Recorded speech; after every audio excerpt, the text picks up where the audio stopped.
Hey everybody, Mark Lieberman here. Welcome to another session. Today we're going to be talking about managing nervousness and presentation anxiety. And one of the first things really we should ask is, why do we get nervous? Essentially, humans are tribal creatures. We need other humans to survive. If a person gets dropped out into the wilderness on their own, without some kind of special training, they're probably not going to do very well. They're probably going to die. And deep down near the bottom of your brain, where your spinal cord reaches the bottom of your brain that controls all of the involuntary functions, is your amygdala. Your amygdala has veto power over a lot of parts of your anatomy that you might try to control, like your breathing or your stress levels or that fight and flight response. That comes out of your amygdala. Well, way down there, that part knows that without other humans, we're not going to live. And so we get really anxious when other humans are watching us and we feel that they're evaluating us. When we're standing in front of a group of people and we have 32 sets of eyeballs watching us, our anxiety goes way up. We start sweating in uncomfortable places. Our mouth gets dry. We have trouble speaking. So one of the things to just keep in mind is you are not being judged. First of all, most people that are watching you are not thinking nearly the things that you're thinking. You notice every tiny little mistake. Most people, they're not going to notice those kinds of things. It's something along the lines of 90% of nervousness that we feel when we are speaking, and I get it too, doesn't translate to the audience at all. So let's look at some solid research about how people do actually judge each other. So this is our judging scale. You can see on the left side, it charts how much a person is judging another person. And on the bottom, it has dollar signs, because it turns out how much we're judging a person, especially like if it's someone we don't know very well socially, directly ties to monetary value. How much are we paying them? How much do they matter to us monetarily? And one of the important things to keep in mind is our class is way down over here at the bottom. Very low judgment, very low money. You're not paying anyone else in the course to speak, right? So you probably wouldn't be judging them much when they speak. You're kind of paying me in a way. You've already paid the school. You bought a product. I'm it. Hey, hope you're enjoying this class. But the amount of students judging each other's students is very, very low. Our class lives down here in the judgment-free zone. Because you're not paying each other, you don't get the feeling that they're evaluating you as much based on your performance. And, as you might imagine, it goes up from there. So let's say you're at work. You've graduated college, you have a great job, and your boss is making a presentation. And let's say you have a good relationship with your boss. And that boss is up there, and they're giving it their best, but you can see they're a little nervous. Maybe because you know them so well. You can hear a bit of the flutter in their voice. Everything else seems calm and cool, but you can see some of the sweat starting to collect on your forehead. Well, your boss does have an impact in your income, so you judge them more than we would judging people in this class, but not a whole lot. And especially if you like your boss, you think of them as inside your tribe. And what winds up happening is you root those people on, just like the people in this class are going to be rooting you on, because humans want to get along. And, as you might imagine, the judgment scale goes up from there. So our next point finds us evaluating someone maybe on city council.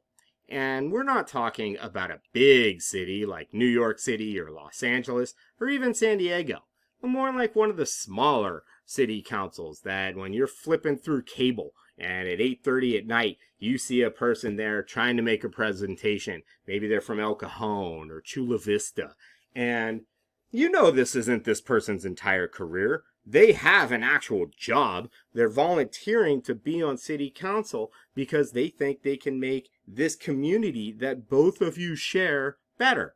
And so if they drop all of their cards or their mic isn't working, we're going to be a lot more forgiving to this person that we still think of as in our tribe. They're just trying to do the best they can for our community.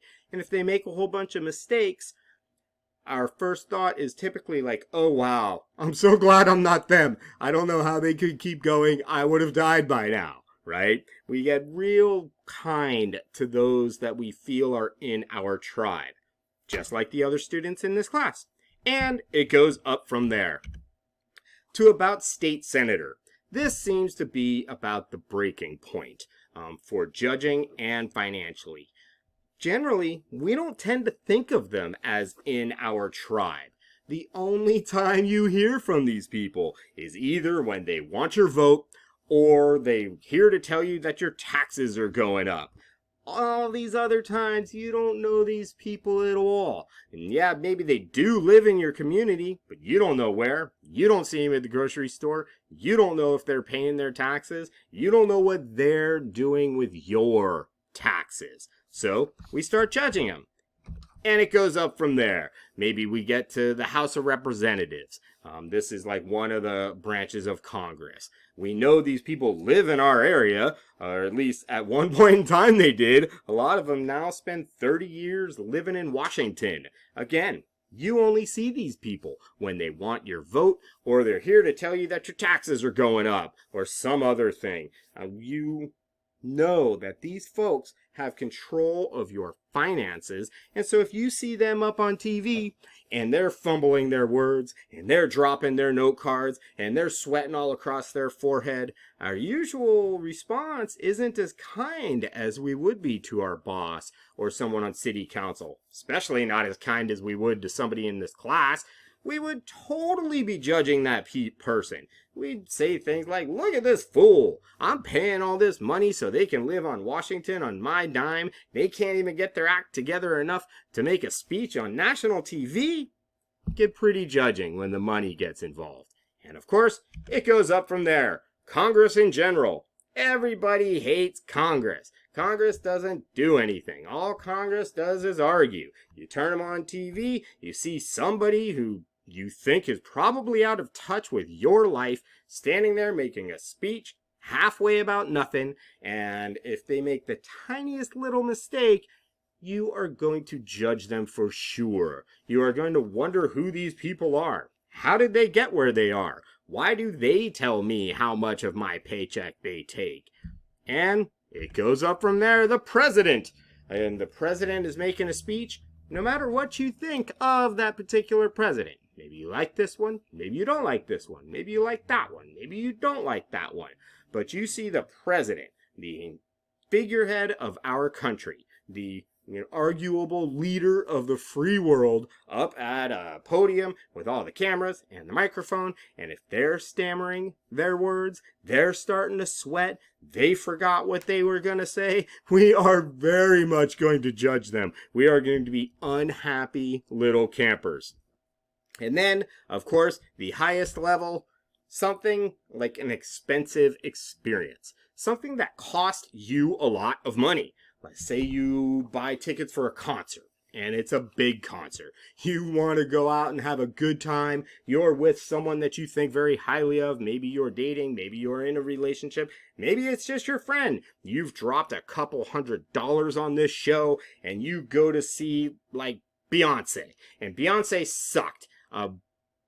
Well, Beyonce wouldn't suck because Beyonce is great. But hypothetically, maybe she has the flu, right? You drop $200 to go see Beyonce and the show is no good. You are very much going to be judging Beyonce's experience. And when people ask you, how was the show? You'll say, I don't know, she must have had the flu. Maybe it was a body double because it really wasn't very good at all. She forgot one of her lyrics. She slipped on the stage a little bit. You could see she was sweating all over the place. It was terrible. Beyonce's no good.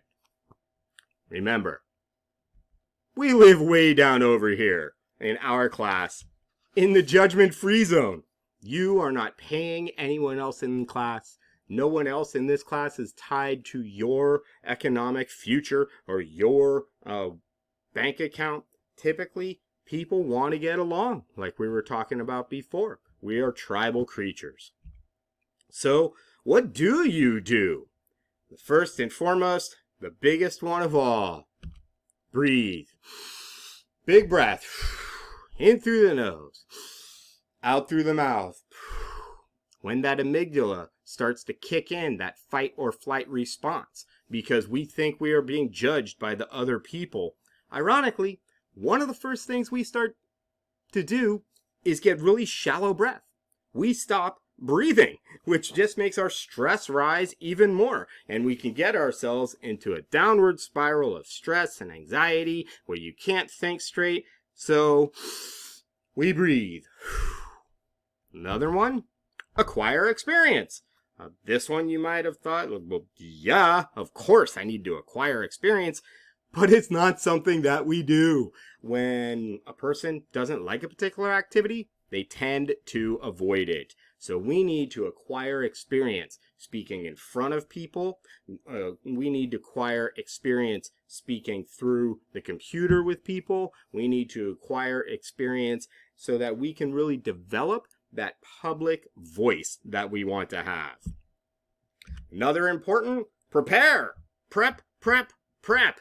The better you prep for your speech, so long as you don't make yourself nervous doing it, the more likely you will feel comfortable presenting your speech. If you know that your research is solid and you know that point 1, point 2, point 3 are all based in solid logic, you're going to feel more comfortable in the moment when you're delivering it, as opposed to the back of your mind trying to tell you, I don't think we studied this one good enough. This isn't a very good source. You don't want that stuff in your head when you're trying to tell people information that you feel is important. Obviously, rehearse. Rehearse, rehearse, rehearse. Say it out loud. Say it in the mirror. Say it to your dog. Believe it or not, your household pet is a pretty good audience member while you are practicing your speech. They look at you, maybe they're wagging their tail. They don't have any idea what you're saying, but you're looking at them while you talk. And it gives you an opportunity to maybe try it out in this voice. Try it out in that way. See how you really like it. One of the biggest, and this one's one of my favorites, to think positive. To visualize the positive. And I mean literally visualize it. I like using my imagination when I'm preparing, when I'm rehearsing. And I like to imagine myself in front of a bunch of people, most often my students, and I like to imagine them enjoying the presentation. I like to imagine them having fun with our group project. I like to imagine them getting something for the money that they've paid for this education. And typically, the law of if you think it will go well, it will go well. And if you think it will go poorly, it will go poorly. That self-fulfilling prophecy, it pays off almost every time. Like we said already, nervousness is normal. There's nothing wrong with you for not being nervous. If you weren't nervous at all, you would probably not care at all what human beings thought of you, which means you would be a sociopath or maybe a clinical narcissist. In which case, if you are or you're struggling with those, our college has some excellent mental health people here to talk to you. So take advantage of their services. But most importantly, as we move forward, we remember that perfect is a myth.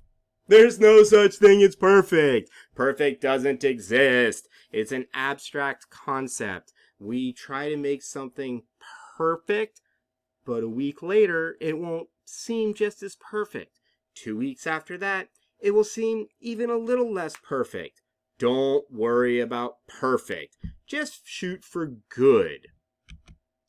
We try to desensitize ourselves. We go for desensitization, which is essentially just getting used to doing it. Get used to saying it out loud. Maybe you're saying it in the car. Maybe you're saying it while you're on the bus.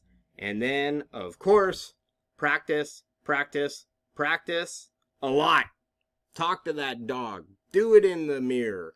Do just one section of your speech. Maybe you'll just do point 2 while you're waiting for the elevator. And when you cross the street, you're waiting for all the cars to stop, and you just run your mind through point 3. Point 3, I'm going to say this, I'm going to say that, I'm going to reference this thing, they're going to love it, it's going to be great. And then if you really want to go for broke, you really want to make sure this thing comes off well, audio or video record yourself, and then watch it. It's something we're for sure going to do in this class, and believe me, it is uncomfortable.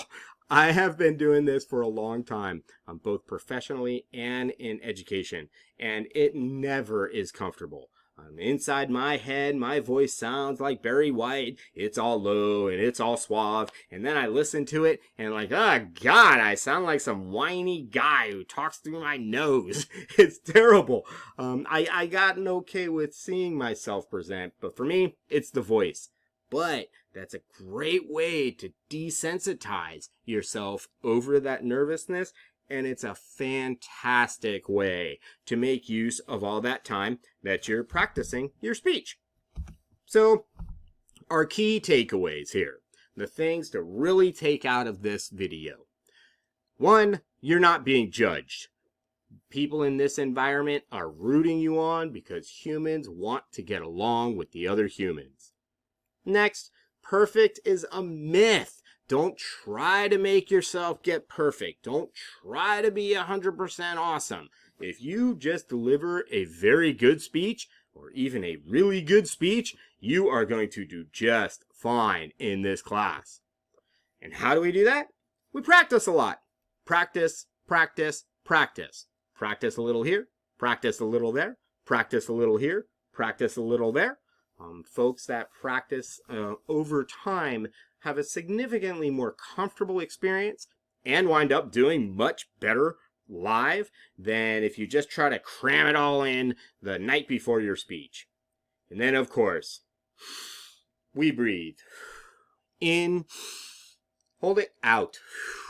Breathe, breathe, breathe. Humans like that oxygen, so when you're presenting your speech, make sure to give your brain plenty of it. That's all we have for managing nervousness and presentation anxiety. Thanks for your time. We'll see you soon.